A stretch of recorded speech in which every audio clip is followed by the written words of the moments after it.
안녕하세요. 오늘은 브라이언 헤어의 다정한 것이 살아남는다 중에서 살아남고 진화하기 위해서 라고 하는 글을 읽어드리겠습니다. 1971년 브라운드 토피카 교육위원회 재판에서 인종분리학교는 위헌이라고 판결한 지 17년이 지나서도 전국 학교들은 여전히 혼란스러운 상태였다. 백인이 아닌 다른 인종의 어린이들은 여전히 버스를 타고 멀리 떨어진 다른 구역의 학교에 다녀야 했다. 백인 학생들보다 2시간은 먼저 일어나야 했다는 뜻이다. 경제적으로 여유가 되는 백인 가정은 자녀를 사립학교에 보냈기 때문에 공립학교에 남은 백인 학생은 빈곤층 아이들뿐이었다. 인종 집단 간의 적대감이 넘치는 교실 안에서 면학 분위기란 찾아보기 어려웠다. 교육자, 학부모, 정치인, 인권운동가, 사회복지사를 가리지 않고 모두가 이 상황을 우두망찰 지켜볼 뿐이었다. 카를로스는 텍사스주 오스틴에 있는 한 공립학교의 5학년 학생이었다. 그에게 영어는 제2 언어였다.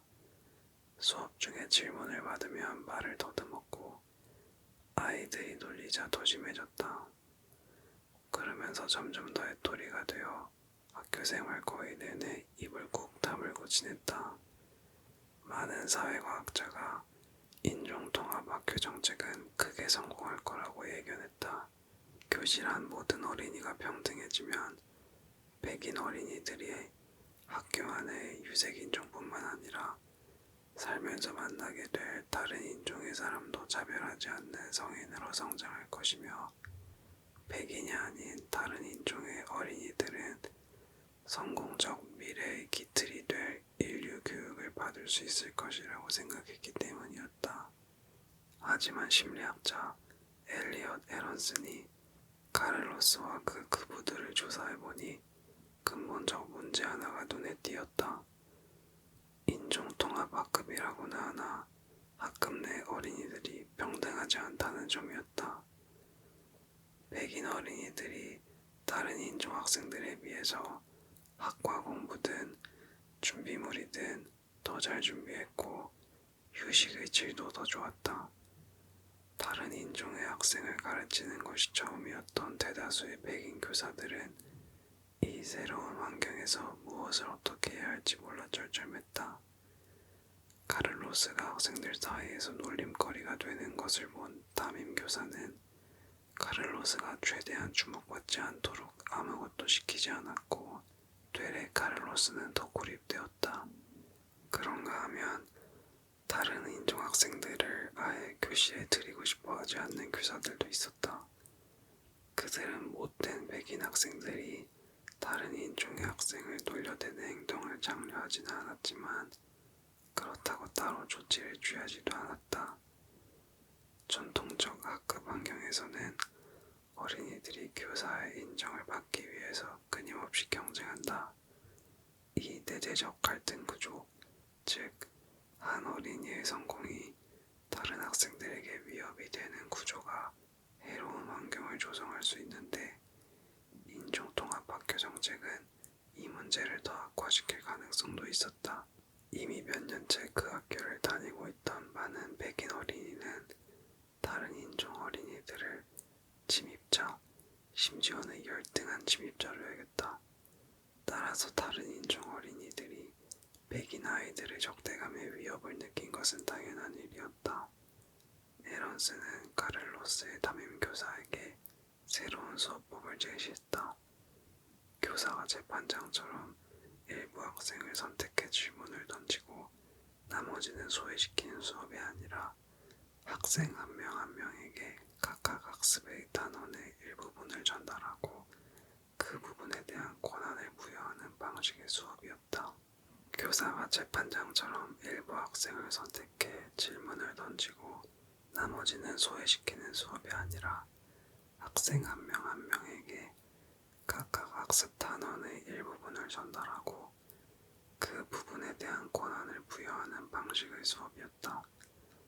카를로스의 반에서는 언론인 조지프 퓰리처에 대한 수업이 진행되었다. 에런스는 반을 6모둠으로 나누었다. 카를로스가 속한 모둠원들은 각각 퓰리처의 일생 가운데 한 시기를 맡아 공부했고, 지식 나눔 시간을 진행하고 나서는 퓰리처 일생에 대해 시험을 보기로 했다. 카를로스는 퓰리처의 중견 시기를 맡았다. 발표할 차례가 된 카를로스가 평소처럼 말을 더듬자 다른 학생들이 멍청이라고 부르면서 놀려댔다. 에런슨의 조수가 대수롭지 않은 듯 말했다. 그런 말을 하고 싶으면 해도 돼요. 근데 그게 퓰리처의 중견에 대해 배우는 데는 도움이 되지 않겠죠. 이제 20분 뒤에 퓰리처의 일생에 대해서 시험을 칠 거예요. 아이들은 카를로스가 경쟁자가 아니라는 사실, 카를로스가 필요하다는 사실을 금세 깨달았다. 카를로스를 긴장하게 했다가는 카를로스가 맡은 부분을 이해하기가 어려워질 뿐이었다. 아이들은 호의적인 질문자가 되어 카를로스가 공부한 내용을 차근차근 끄집어냈다.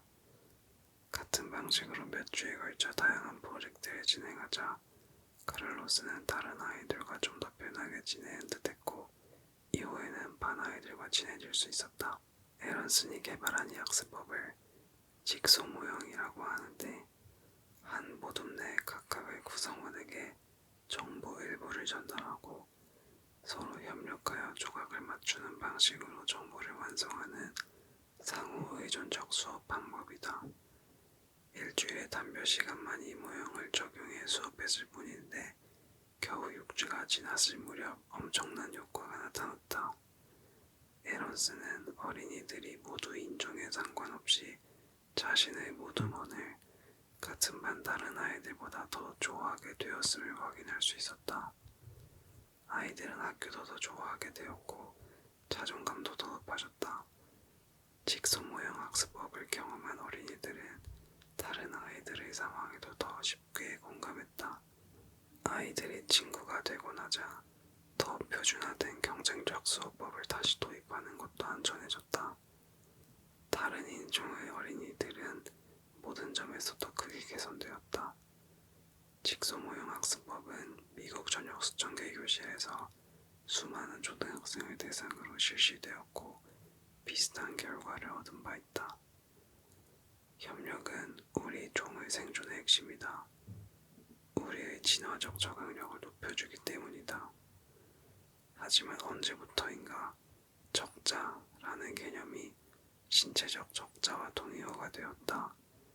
이 논리를 야생에 대입하면 덩치가 클수록 더 싸우려 들며 그럴수록 덤비려는 자가 적고 따라서 성공할 가능성이 더 크다. 그러므로 최상의 먹이를 독차지할 수 있고 가장 매력 있는 짝을 얻을 것이며 가장 많은 후손을 낳을 수 있다는 얘기가 된다. 지난 150년 동안 이 잘못된 적자의 해석이 사회운동, 기업의 구조조정, 자유시장에 대한 맹신의 바탕이 되어왔으며 정부 무용론의 근거로 타인구 집단을 열등하다고 평가하는 근거로 또 그런 평가가 야기하는 결과의 참혹함을 정당화하는 근거로 이용되어 왔다. 하지만 다윈과 근대의 생물학자들에게 적자 생존이란 아주 구체적인 어떤 것, 즉 살아남아 생존 가능한 후손을 남길 수 있는 능력을 가리키며 그 이상으로 확대될 개념이 아니었다. 다윈의 종의 기원 제5판이 나오던 1869년 무렵에는 강하고 냉혹한 자들이 살아남고 약한 자들은 사라질 것이라는 생각이 집단의식 속에 뿌리 깊게 자리 잡았는데, 다윈은 이 책을 쓰면서 적자 생존이 더 정확하며 때로는 더 편리하다면서 자연 선택의 대안으로 이 개념을 제시했다. 다윈은 자연에서 친절과 협력을 끊임없이 관찰하며 깊은 인상을 받았으며 자상한 구성원들이 가장 많은 공동체가 가장 번성하여 가장 많은 수의 후손을 남겼다고 썼다. 다윈을 위시하여 그의 뒤를 이은 많은 생물학자도 진화라는 게임에서 승리하는 이상적 방법은 협력을 꽃피울 수 있게 진화력을 극대화하는 것이라는 기록을 남겼다. 대중의 상상 속에 존재하는 적자 생존 개념은 최악의 생존 전략이기도 하다. 한 연구는 가장 덩치 크고 가장 힘세고 가장 비열한 것이 누군가에게는 평생의 스트레스가 될 수 있음을 보여준다. 사회적 스트레스는 우리 몸에 비축된 에너지를 고갈시켜 면역 체계를 약화하고 결국 우리는 더 적은 수의 후손을 남기게 된다. 마찬가지로 공격성이 높을수록 비용이 많이 드는데 싸워서 다치거나 잘못되면 죽을 확률도 높아지기 때문이다. 이런 유형의 적자는 우두머리 지위를 차지할 수도 있지만 그러다가 더럽고 잔인하고 짧은 인생으로 끝날 수도 있다. 다정함은 일련의 의도적 혹은 비의도적 협력 또는 타인에 대한 긍정적인 행동으로 대략 정의할 수 있는데 다정함이 자연에 그렇게 보편적으로 존재하는 것은 그 속성이 너무나 강력하기 때문이다. 인간 사회에서 다정함은 친하게 지내고 싶은 누군가와 가까이 지내는 단순한 행동으로 나타나는가 하면 어떤 공통의 목표를 성취하기 위해 협력을 통해 누군가의 마음을 읽는 등의 복합적인 행동으로 나타나기도 한다. 협력은 아주 오래된 전략이다. 수백만 년 전 떠다니는 박테리아로 존재하던 미토콘드리아는 더 큰 단위의 세포 속으로 들어갔고 미토콘드리아와 더 큰 세포가 힘을 합치자 동물의 몸에 힘을 공급하는 배터리가 되었다. 우리 몸의 미생물 군집은 다른 기능도 많지만 특히 우리 몸이 음식물을 소화하고 비타민을 합성하며 장내 물질을 생성하는 등 여러 기능을 수행하게 해주는데 이 협력 관계는 미생물군과 우리 몸의 공이 이루어온 결과물이다.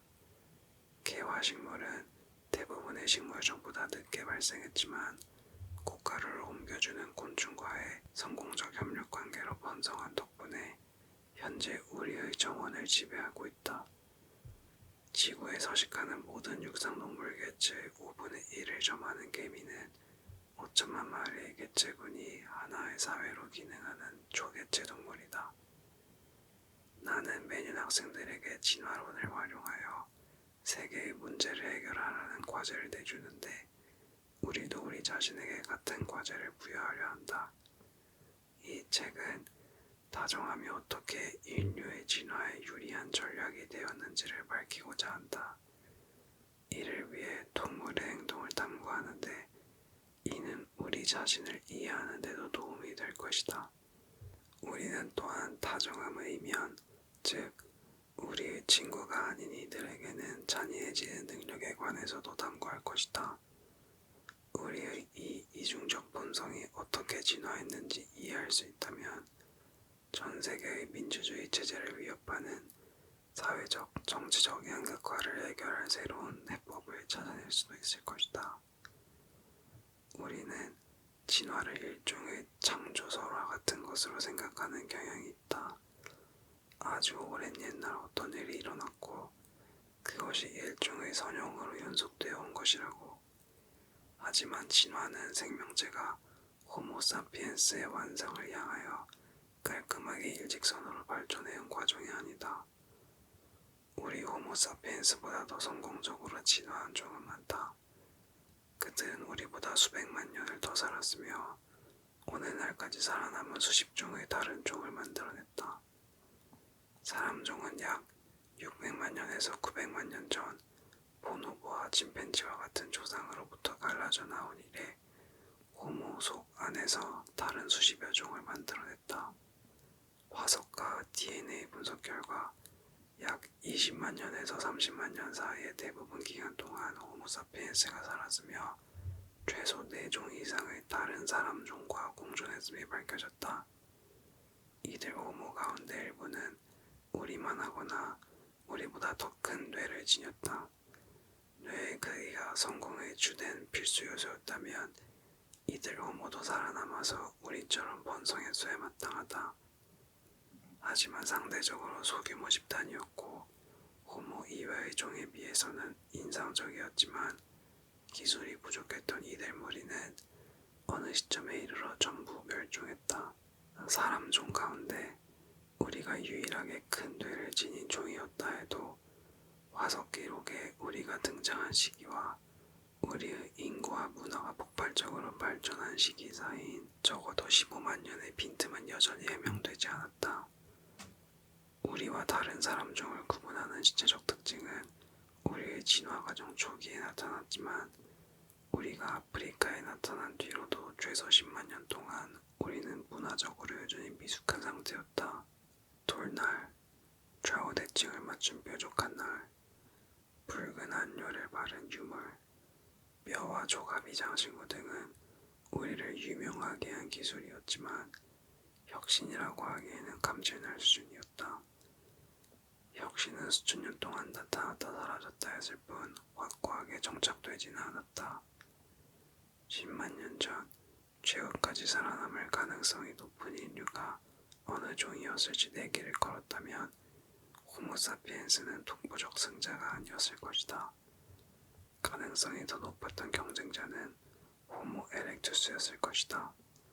호모 에렉투스는 180만 년 전 아프리카를 떠나 지구상 가장 넓은 영토에 분포했던 탐험가요 질긴 생존력을 지닌 전사였다. 그들은 지구에 거의 전역을 개척했고 불다르는 법을 깨쳐 몸을 데웠을 뿐 아니라 자기 방어와 요리에도 이용했다. 호모 에렉투스는 석영, 화강암, 현무암 같은 원료로 만든 손도끼를 포함하여 발전된 석기를 능숙하게 사용한 최초의 인류였다.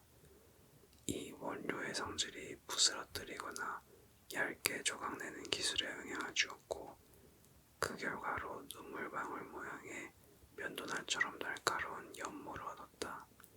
수천 년 후 이를 발견한 자들은 그 돌에 초자연적 힘이 있다고 믿었다. 호모 에렉투스는 여러 다른 인류의 흥망성쇠를 지켜보았으며 우리를 포함하여 다른 사람종보다 더 오래 살아남았다. 10만 년 전까지만 해도 여전히 인류는 호모사피엔스가 등장하기 150만 년 전에 호모 에렉투스가 발명했던 손도끼를 쓰고 있었다. 유전자 분석 결과는 호모사피엔스의 인구 규모가 멸종 수준으로 감소할 수도 있었음을 시사한다. 어쩌면 호모 에렉투스는 우리를 그저 플라이스토세에 단명했던 또 하나의 사람종으로 여겼을지도 모르겠다. 시간을 빨리 되감아서 7만 5천 년 전으로 가보자. 호모 에렉투스는 아직 생존해 있지만 기술은 크게 진보하지 않은 그저 그런 수준이었으므로 어쩌면 승자는 네안데르탈인으로 바뀌었을지도 모르겠다. 네안데르탈인은 우리만큼 또는 우리보다 머리가 컸다. 신장은 우리와 비슷했지만 우리보다 무거웠고 그 조가보는 대부분 근육이었다. 네안데르탈인은 빙하 시대를 지배했다. 그들은 엄밀하게 말하면 잡식성이었으나 주로 육식하는 경향을 보였는데 그들은 빙하 시대의 모든 덩치 큰 초식 동물들을 사냥했다.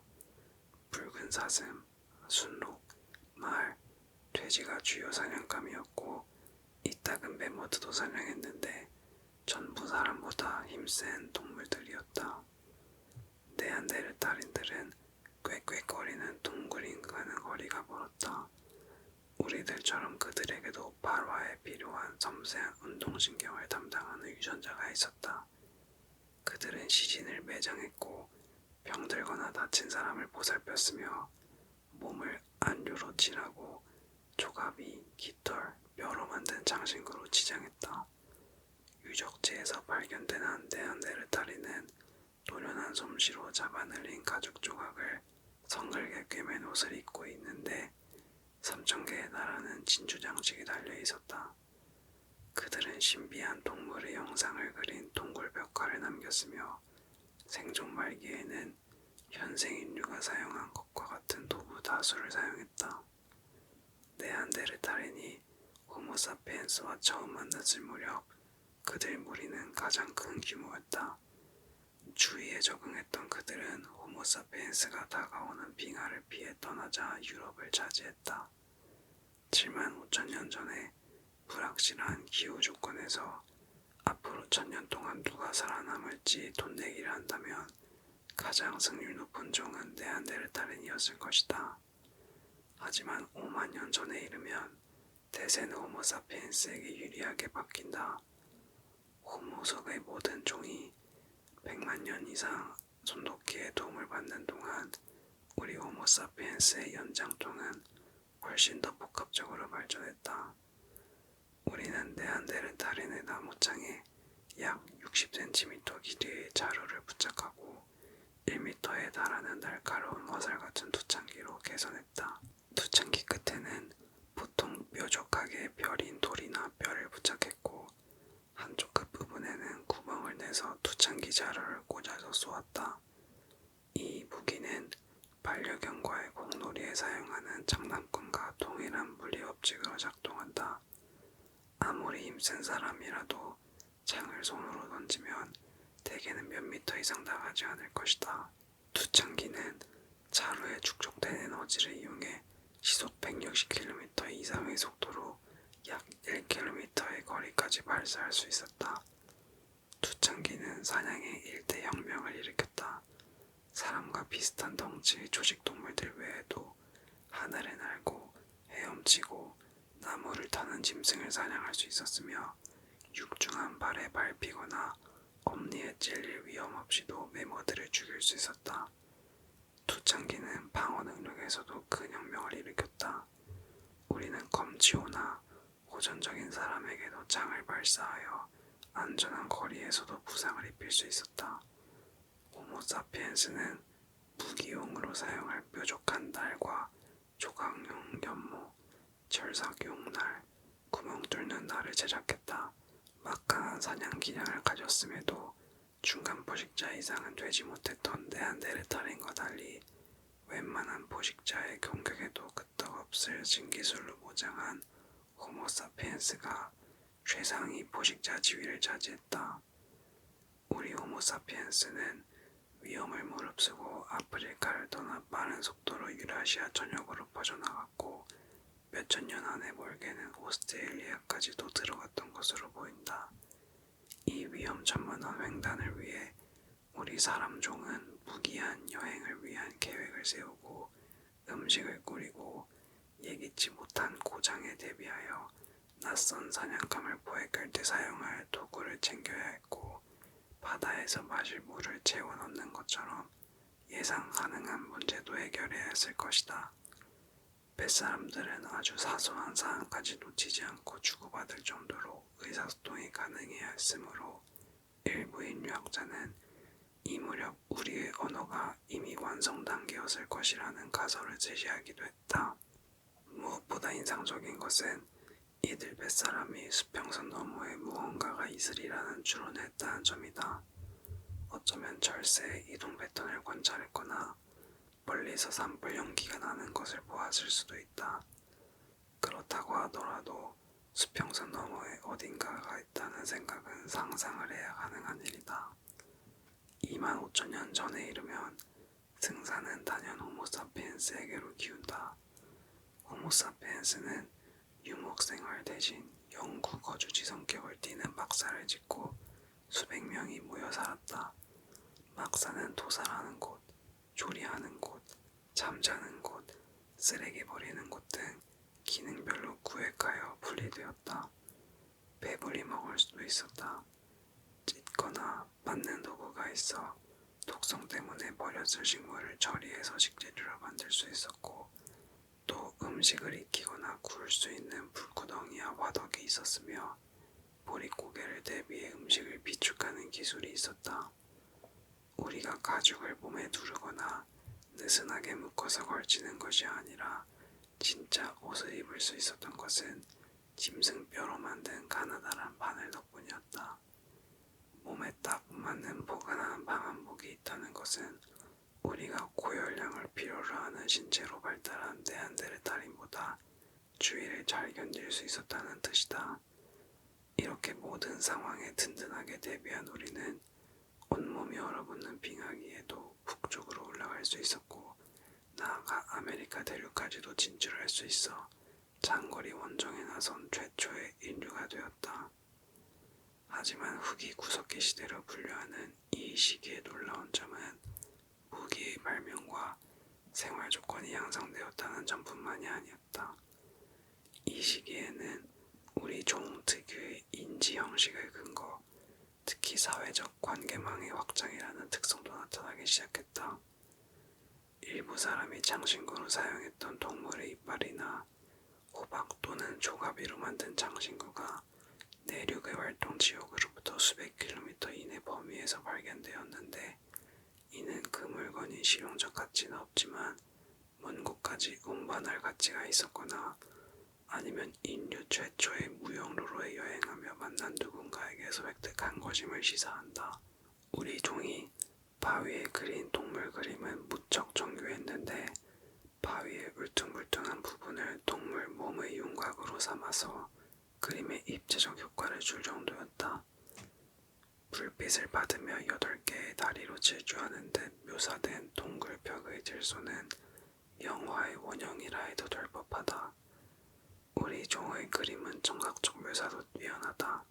말의 입에서 히힝 울음소리가 들리는 듯하고 사자의 포효가 느껴지며 코뿔소 둘이 머리를 맞댄 장면에서는 물 부딪히는 소리가 들리는 듯하다. 우리는 실물을 모방했을 뿐만 아니라 사자머리 여인, 들소 몸뚱이의 사내 등 신화적 생명체를 상상해서 그리기도 했다. 이러한 모든 것은 행동의 현대화를 의미한다.